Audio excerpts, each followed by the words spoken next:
उनका नाम है खान सर, जो कि आज हमारे साथ में यहाँ पर आए हुए हैं। इनकी जितनी तारीफ की जाए उतनी कम है।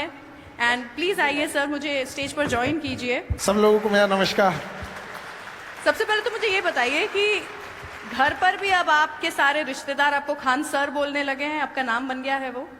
हाँ, अब लगभग सब लोग यही नाम से बुलाने लगे हैं।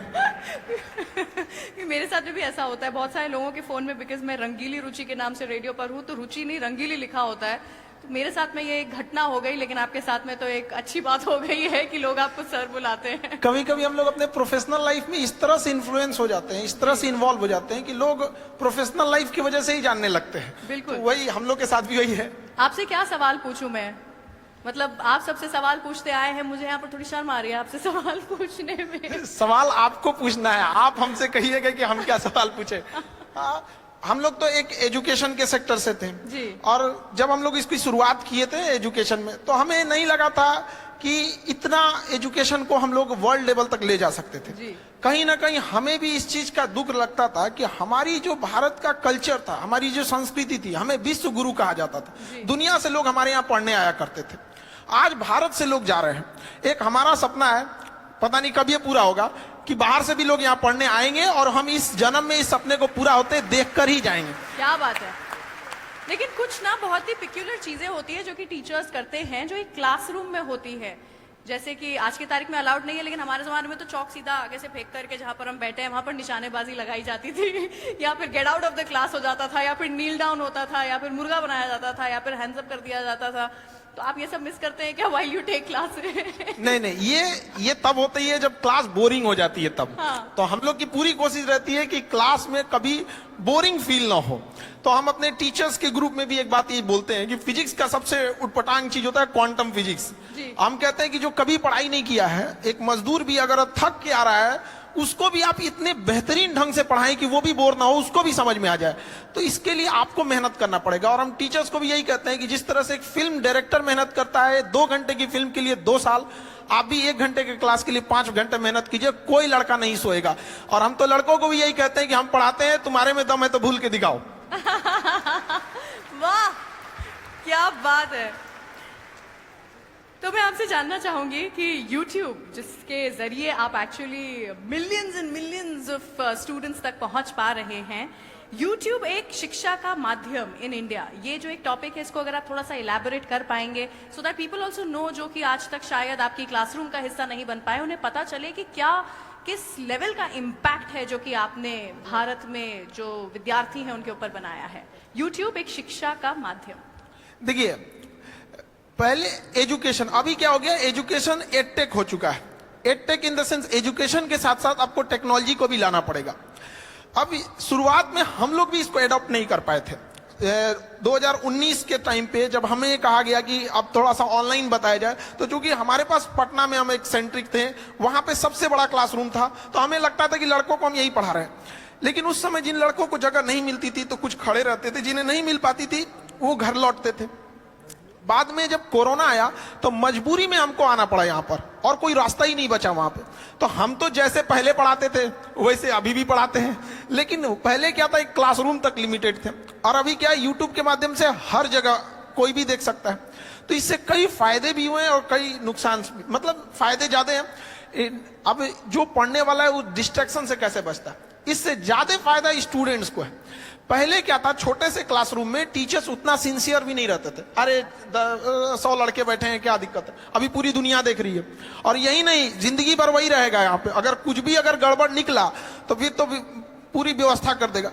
तो पहले के तुलना में पढ़ाई अब टीचर्स के लिए भी और मेहनत है, क्योंकि पहले तैयार करके आना है। पहले बोर्ड में ऐसे बना देते थे, अभी क्या है, स्क्रीन लगी रहती है, तो उस स्क्रीन पर क्या पीपीटी चलेगा, किस तरह के इमेजेस रहेंगे, वो पहले से लोड करने रहते हैं। तो ये लड़कों के लिए तो और बेनिफिशियल है।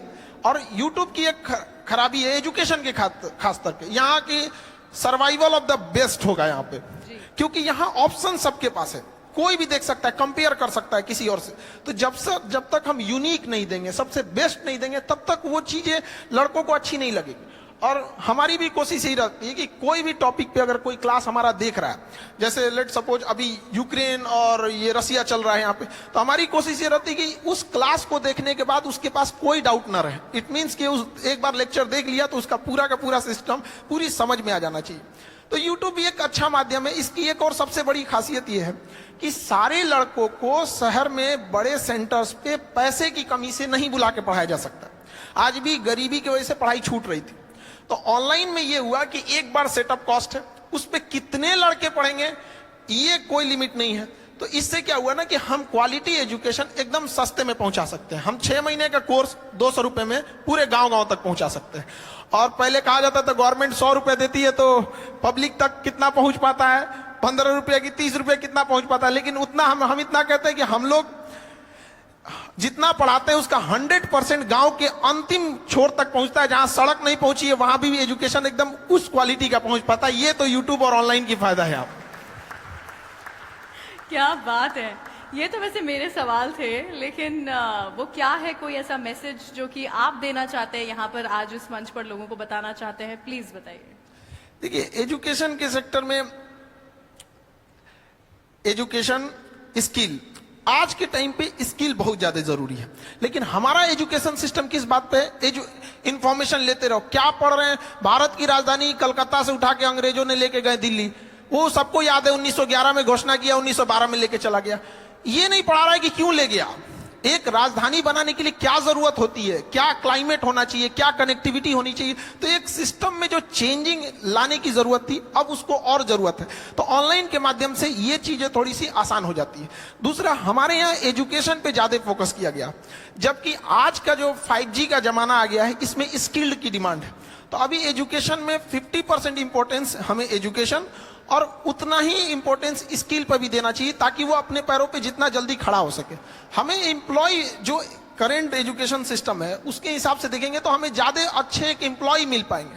बट एक ब्रॉड लेवल पे थिंकिंग वाली डेवलपमेंट करने की अभी भी जरूरत है।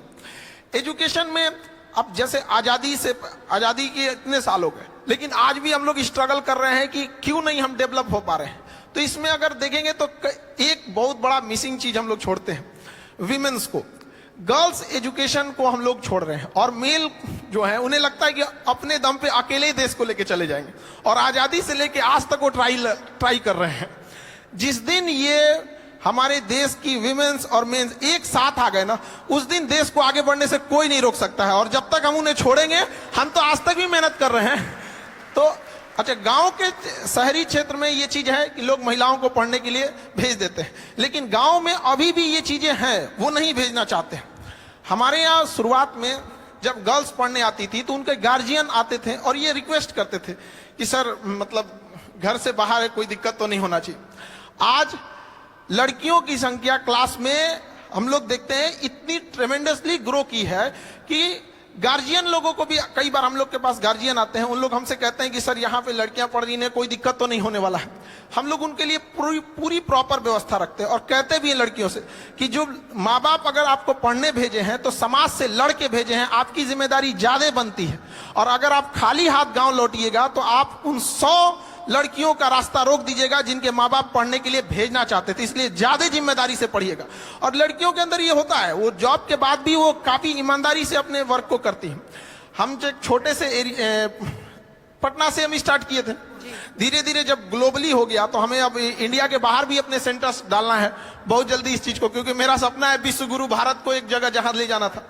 तो कारपोरेट ऑफिस जब हम लोग ने दिल्ली में डाला तो वहां 200-250 एम्प्लॉय जब आए तो वहां हमको एक चीज फील करने को रहा था कि जहां 10 लड़के बैठ जा रहे थे वहां कुछ अपनी गपशप भी करने लग रहे थे, कभी डिसिप्लिन की इशू आ रही थी, कभी कोई कैसे आ जा रहा था। तो हम लोग सोचे कि इसको परेशान हो गए थे समझाते समझाते। आप बिलीव नहीं कीजिए, बिना मेहनत वो सॉल्व हो गया एक दिन के अंदर। हम लोग ने 15 के बीच में ना एक गर्ल्स को रख दिया। अब उसके बाद से कोई मेहनत नहीं करना, पूरी डिसिप्लिन है हर 10-15 के बीच में। तो ये तो पावर होता है उनके अंदर। तो उनको अपनी पावर पहचानने की जरूरत होती है। कई बार ना वो इतनी फ्रस्ट्रेट कर दिया जाता है उनको ना कि वो जिस लड़ाई को लड़ना चाहती है वो उससे भटक जाती है, क्योंकि उनको ना उनका अपनी शक्ति, उनके अंदर पावर है। जिस तरह से जामवंत की जरूरत थी हनुमान जी को उनकी शक्ति बताने के लिए, उस तरह से महिलाओं को भी अपनी शक्ति पहचानने की जरूरत है। और जिस दिन क्लास में, हम तो यही कहते हैं, जिस दिन किसी शिक्षण संस्थान में, एजुकेशन वाले में जितने लड़के हैं उतनी लड़कियां हो जाएंगी, तो फिर ज्यादा दिक्कत नहीं आने वाले कुछ समय में देश अपने से बदला हुआ नजर आने लगेगा। क्योंकि शिक्षा ही एक ऐसा जगह है, एक ऐसा हथियार है जिससे हम हर तरह की कुरीतियों से लड़ सकते हैं। और अगर बहुत सारे ऐसे एग्जाम्पल हमारे समाज में देखने को मिलेंगे जिनके पिताजी पढ़े थे लेकिन बेटा कुछ नहीं कर सका, लेकिन ऐसा एग्जाम्पल आपको ना मिलेगा कि जिसकी मां पढ़ी हो और बेटा अनपढ़ रह गया हो। ये एक जिम्मेदारी होती है मां की। हमको अभी भी याद है जब हम लोग पढ़ाई करते थे, मेरा कुछ अभी स्टूडेंट लाइफ में थे, तो मेरी मम्मी के पेट में पथरी था, तो वो डॉक्टर कह रहा था कि इसका इलाज करा लीजिए, बहुत रिस्की हो सकता है। लेकिन मेरी मम्मी कहे कि नहीं, ये पैसा दे देंगे ना तो मेरा बेटवा पढ़ेगा कैसे। उस पथरी के पत्थर लेके मेरी मम्मी ने मेरा फीस भरा था। और हमको आज भी याद है कि हमको ना जब एग्जाम में हम लिख रहे थे तो मेरा ना वो हाथ कांप रहा था कि हमको किसी भी तरह से सक्सेस होना है, वरना हम अपनी माँ के लिए जिम्मेदार हम ही होंगे। तो मेरी मम्मी पढ़ी नहीं, लेकिन हम इतना तो कहते हैं कि अगर माँ पढ़ी नहीं हमको यहाँ पहुंचा दी, अगर पढ़ी रहती तो कहाँ पहुंचा देती। ये एक पावर होता है विमेंस का। ब्यूटीफुल। तो हम सबसे हाथ जोड़ के विनती करेंगे कि 2 रोटी कम खाइए लेकिन बच्चों को पढ़ाइए, और प्लीज अपनी बेटियों को रास्ता मत रोकिए। वो इस देश को बदल सकती हैं। 1947 से पुरुष लोग मेहनत कर रहे हैं और उनको पता नहीं कब तक करना पड़ जाएगा, इसलिए आप लोग का साथ देना बहुत जरूरी है। और लड़कियों को भी कहते हैं कि अगर माँ बाप आपको पढ़ने के लिए बाहर भेज रहा है तो बड़ा समाज से लड़ के भेज रहा है, तो उस समाज का भी ख्याल रखना है कि जब बारिश होती है तो हम छाता लगाते हैं, बारिश तो अपने वक्त पर रुक ही जाएगी। तो समाज भले लड़कियों को पढ़ने न दे, लेकिन छाता लगाना है, समाज से लड़ना है। और माँ बाप को यह साबित करना है कि समाज यही ना कहता है कि घर से बाहर जाएगी तो शायद संस्कार भूल जाए। माँ बाप को यह विश्वास दिला के रखना है। लड़कियों से भी कहेंगे कि बाहर निकलने के बाद, सफल होने के बाद माँ बाप को यह सिखाना है कि देखिए हमें संस्कार में 4 गुना बढ़ोतरी हो गई, आपको जिसका डर था हम वो कभी नहीं होने देंगे, हम आपके लिए हमेशा खड़े रहेंगे। तो एजुकेशन, हमें बहुत खुशी होती है जब लड़कियां पढ़ने आती है। एक बार हमारे संस्था की बात थी कि रात का एक बैच था 8 से 9 का, और अचानक बारिश आ गई और इतनी जोर से बारिश आई थी कि छुट्टी देना पॉसिबल नहीं था। लड़के तो भाग गए कैसे भी भीग भाग के, कुछ लड़कियां बच गई, बेचारी कैसे जाएंगे। तो हम उस समय कुछ बस वगैरह जहां तहां से इंतजाम करा के उनके हॉस्टल भेजे कि जिनका इधर है, और लगभग 11 बज गए। उसके कुछ दिन, 1-2 दिन बाद उनके गार्जियन आए और थैंक्स कहे कि सर आप इतना किए एजुकेशन के लिए। तो हमें उनसे कहे कि नहीं, ये आपकी गलतफहमी है कि हम इन लड़कियों के लिए या आपकी बेटियों के लिए किए।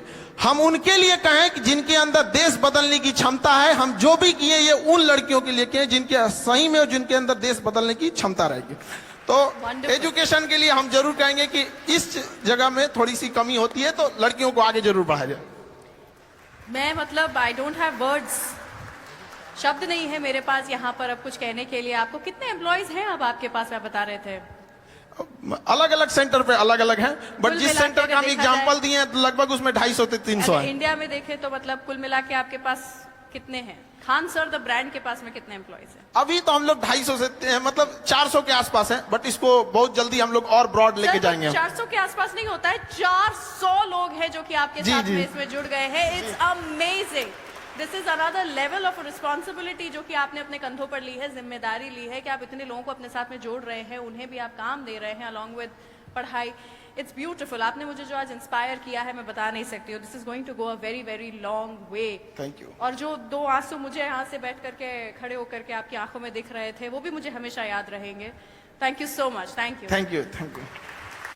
कॉर्पोरेट सोशल रिस्पॉन्सिबिलिटी की जब बात आती है तो बहुत बड़ी जिम्मेदारी हो जाती है, क्योंकि महज ये एक पैसा और फंड रिलीज का नहीं, बल्कि एक समाज में सकारात्मक बदलाव लाने की बात होती है। सीएसआर फंड की अगर जो हम बात करें तो सबसे ज्यादा सीएसआर फंड होता है वो एजुकेशन में खर्च होता है, दूसरे नंबर पर हेल्थ आता है, और इसी तरह से तमाम बहुत सारे सेक्टर्स हैं। एजुकेशन की बात हो और खान सर का नाम ना हो तो ये हो ही नहीं सकता। The CSR journal excellence award के मंच पर खान सर बतौर यूथ आइकॉन इनको नवाजा गया। हमारे साथ खान सर मौजूद है। सर एजुकेशनिस्ट हैं आप, सीएसआर और एजुकेशन को बिल्कुल अलग से नहीं जोड़ा जा सकता, मतलब इसको अलग नहीं किया जाता, इसको जोड़कर ही देखना जरूरी है। सर कैसे और क्या? देखिए सबसे पहले तो जो आपका ये CSR जनरल जो आप लोगों ने इधर ऑर्गेनाइज किया, ये सबसे सैल्यूटेबल वर्क है आप लोग का, क्योंकि जो कंपनियां इतने हैवी टैक्स रेट, देखिए GST, इनकम टैक्स, इन सब के बावजूद अगर कोई अपने उसमें से CSR के लिए अलग से फंड निकाल रहा है, इट मीन्स वो उसके लिए भी उसको आप लोगों ने जो अप्रिसिएट किया, ये बहुत बेहतरीन काम है। और जो CSR फंड को जो एजुकेशन की ओर ले आया जा रहा है, इसमें से वुमेन एजुकेशन है, जो महिलाओं के लिए एजुकेशन है, और खास करके रूरल एरिया में इसमें फंड करने की काफ़ी ज़्यादा ज़रूरत है। सर, एजुकेशन में आप काम करते हैं, आप कुछ अपील करना चाहेंगे कॉर्पोरेट के साथ कि कुछ आपके साथ कुछ वेंचर हो, कि क्या क्या अपील करेंगे?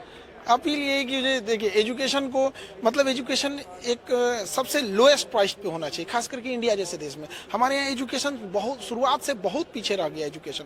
तो कारपोरेट जो फंड्स आते हैं उनको एजुकेशन में अगर वो ले आके इसका सदुपयोग करते तो अच्छी बात है। हम भी यही कहेंगे कि एजुकेशन पे ध्यान देना चाहिए। एक्चुअली ये होता है क्या कि एजुकेशन में इंफ्रास्ट्रक्चर और कैपिटल इन्वेस्टमेंट बहुत ज़्यादा आता है और तुरंत इनकम नहीं देता है। वो उसका आउटकम बहुत लंबे समय बाद दिखता है। अगर कोई यूनिवर्सिटी है या कोई कॉलेज है, कोई इंस्टीट्यूट है, तो कम से कम उसको 5-10 साल मेहनत करना पड़ेगा, तब उसका एक आउटकम दिखेगा। तो इस वजह से बहुत सारे लोग ना जो कम समय में आउटकम चाहते हैं, वो लोग इससे भागने लगते हैं।